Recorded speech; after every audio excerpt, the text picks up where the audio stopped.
Hey, Statesmen Nation, we are back here at Wood Iron Grill with another great week of guests. First, before we get into those guests, we would just like to say good luck to our women's bowling team, who are currently up in Michigan competing at NAI Nationals right now, currently fourth after the Baker rounds. Off that, we have our men's and women's track and field teams. They opened up their outdoor season this weekend at the Missouri Minor Invitational. And then also in action, we have softball playing against Park and Benedictine this weekend, along with men's volleyball in action against Missouri Valley and Culver Stockton. Along with our men's lacrosse team, we'll be traveling to Minnesota to play Northwestern. And then we finish up here with our women's lacrosse team in action at Statesmen Community Stadium for their senior day against Mount Mercy. So with all that, our first coach sitting down with me tonight is the head coach of men's and women's golf, Elise Warren. Elise, thank you for joining us. Thanks for having me. So first, you guys just traveled down to Texas over spring break and had your first tournament of the spring season. How did that go for you guys? Yeah, it went really well. Is this on? It is on. Pretty good. So we did really well. The girls played great. They won the tournament. Olivia Longe won individually, a couple of 78s. And then the guys performed really well. The start of the tournament just kind of faded a little bit as they went through. Lots of learning that they can take from that one. Even the girls, they didn't really play their absolute best, but it was really good to get the season off to a good start and play against some different competition on some different courses that, we've never been at before. Yeah, and I mean, even with it, having the tournament, you guys still had spring break. So what were some of the things you guys did off the course? Yeah, it was a really fun week. So varsity went down to the tournament, and varsity reserve was in Dallas, and they got to play a bit of golf, got to have a bit of fun. Then we met back up with them on Tuesday night, and Wednesday we went to Frisco in Texas, and that's where the PGA headquarters are, and we were really lucky to get a tour of the PGA headquarters where, everything happens.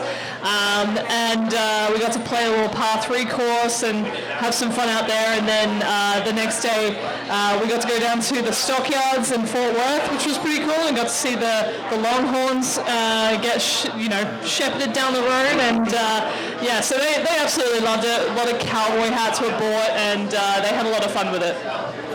Yeah, and then just back to the tournament, you guys took home first on the women's side in that tournament. What did you see out of the team that allowed them to get that first place finish? It's been really a continuation of everything we've been talking about all year. We've just been slowly refining, our game plan, how to mentally go through a round, and even when you're having a bad day, figuring out how to get through the round and not waste strokes out of frustration or anxiety or anything like that. So we've seen a lot of progress in a lot of them. Olivia and Gabby have been solid. They haven't, especially Gabby, she hasn't even reached her potential this year, which is frustrating. It happens in golf, but she's slowly making progress, which is really good to see. And then Olivia's just been outstanding all year, and she's hungry for more. And then a couple of our others, Carly's always steady, and then Riley has been making some really great progress with her rounds and is really trending in the right direction. So, we've got some really good things. We're honestly just trying to solidify our 4-5 right now, which is what we've been trying to do all year. But it's good. We've got competition through, the 7-8 spots. So, finally, that's my job to figure out who to put in the lineup, and then also to help them perform their best on game day. So we learned a lot, and it's just been a general trend of them getting a little bit better every week, and it paid off this week, so it was good. And then on the men's side, of course, not the finish they might have wanted, but what have you seen out of them to, further their development from the beginning tournaments in fall time? Yeah, I mean, it's not to make an excuse, but, walking 36 holes, we don't do it very often, and in the heat a little bit, there was a little bit of fatigue, and that can affect you mentally, so I think that was probably the biggest part of it. They were hitting good shots, especially in that first round, really up there in the leaderboard. We were a couple shots ahead of Park after day one, which was a really good sort of indicator for us. Park's ranked a lot higher than us right now, so it was good to compete against them, and then we just kind of fell away round 3, and mental errors and things like that, which happens in golf, and we've got a young-ish team, and so it's just learning how to get through those bad rounds. Like I said, the best players have the worst rounds. right, and just continue to keep learning from there. So it kind of leads into my next question here. Just over the course of the year, from the very start of the fall when you began your first practice to now, what have been those developments you've seen out of both teams? Yeah, we've been, like I said, course management and that mental aspect of how to get through a round. That's a really difficult skill, to be able to maintain your emotions and to be able to play each stroke, each shot like it's just as important as the last one or the next one, and not getting overwhelmed by the moment and things like that. So, we've been doing some things. We've upgraded the statistics program that we're using, and it's a lot more accurate. So it's giving us much better data on, maybe the certain areas of the round that they struggle, or certain types of holes, or maybe they thought their putting was really good, but the statistics actually show that it wasn't that good.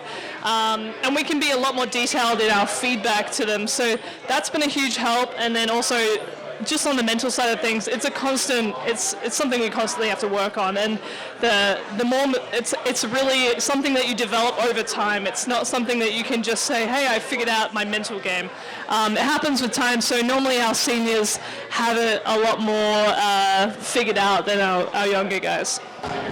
And then lastly here, you guys are traveling to Kentucky, I think on the 25th, and you guys will be in the Garn Championship Tournament. And like you said, just continue to develop. So what are you kind of expecting out of the teams going there? Yeah, it's a really great field. We're really excited. It's a great golf course. I think they played the PGA Tour event there, the Barbasol Championship. So we're expecting a very difficult golf course, which is a great challenge. And again, just like you said, we're just building on last tournament. They showed a lot of really good signs, made a lot of birdies, and we've just got to control the round so that we don't make those big mistakes, and that's probably going to be the big focus. Also, it sounds silly, but like making sure that they're hydrating during the round and eating enough and getting enough sleep the night before and focusing on that stuff. Sometimes as golfers we can forget that stuff actually affects our rounds, so making sure that we're recovering and all that as well. So that's going to be a big talk for the guys. The girls are a little bit better at that, but sometimes I think the guys forget, and so focusing on those little things and continuing to show them that they can play really, really well and almost prove it to themselves a little bit. Yeah, well, we all wish you good luck, and again, thank you for joining us out here. We'll be right back here with our next guest. Back here with our second coach of the night from the men's volleyball team, head coach Luke Bentley. Luke, thank you for joining us out here. Yep, thanks for having me. I want to first ask about, last week was spring break for the team, but you guys didn't have much of a break, playing 2 games over that time against Graceland and Kansas Wesleyan. But did you give the guys anything to do over break, or like any time off to go and kind of, have a little bit of time in between? Yeah, we had that weekend, last Saturday, Sunday, we didn't play, so they had a little bit of time off. Some of the guys went home, some of the guys stayed around here, so a little bit, but for the most part, no.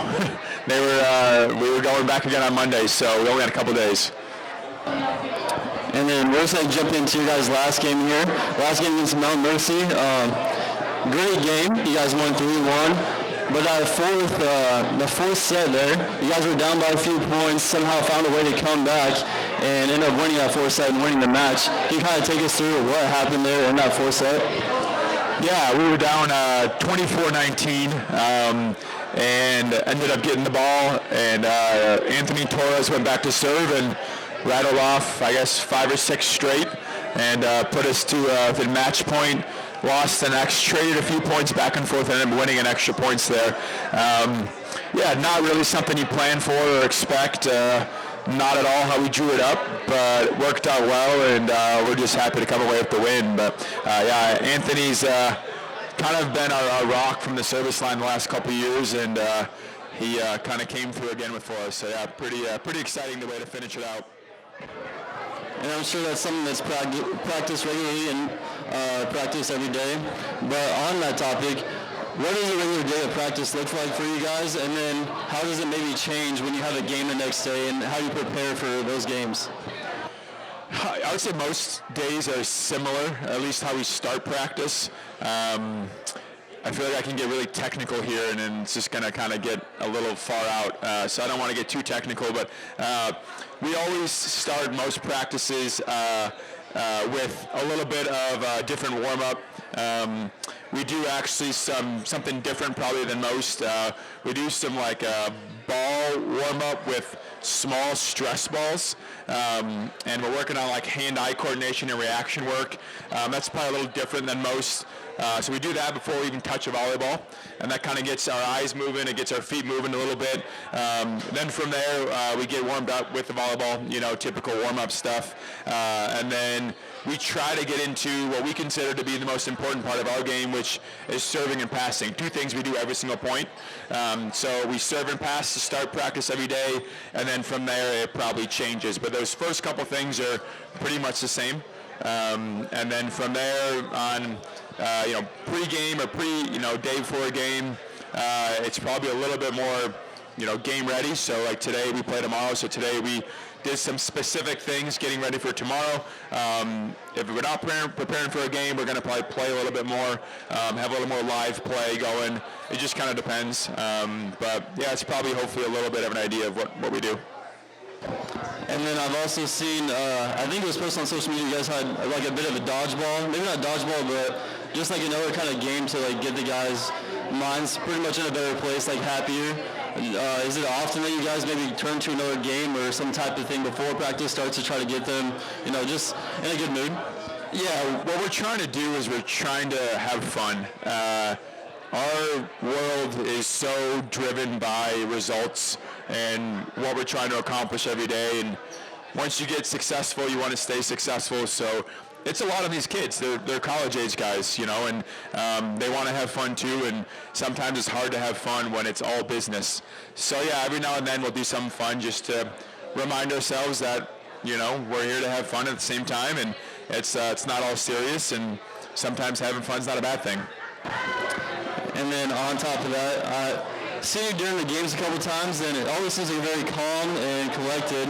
I just want to know, how would you describe yourself as a coach during those games, and even sometimes when the moments get high, when you have to try to stay calm?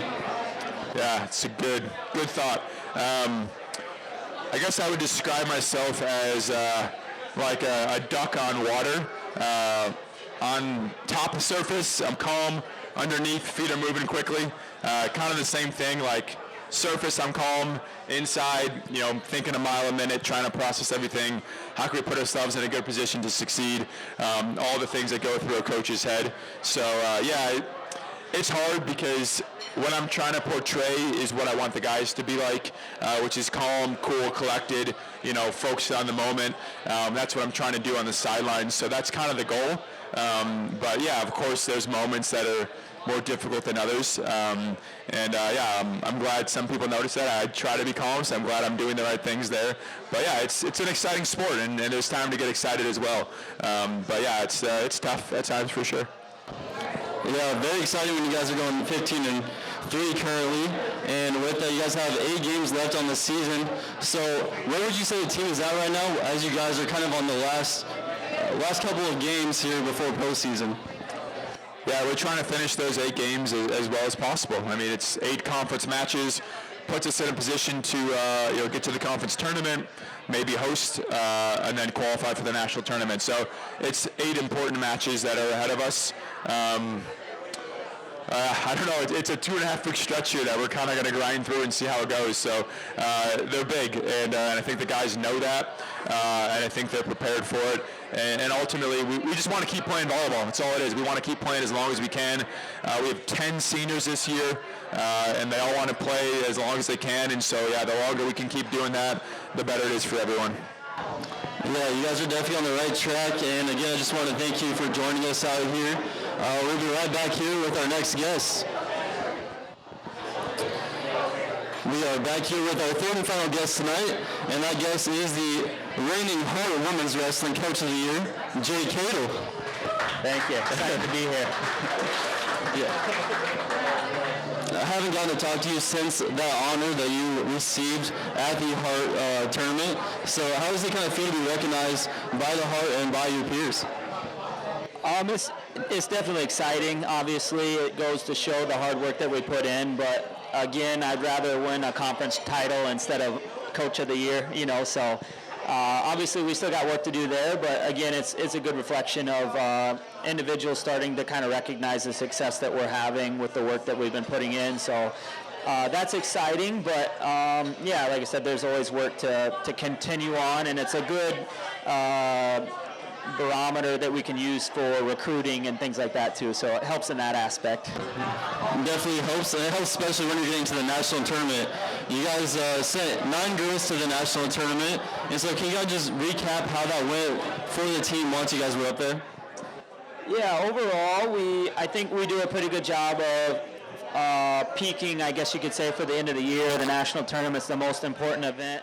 The conference tournament's the most important because that's the qualifier for nationals, but the next emphasis is the national tournament. So putting emphasis on that and staying healthy and preparing our girls to be sharp there at the end of the year is important, obviously. So I think we did a pretty good job with that, even if we got to, like I said, kind of be a little patient there throughout the season to make sure we sit individuals to keep them healthy for the end of the year. That's important. So, but overall, we had a strong showing there that first day. We did pretty well.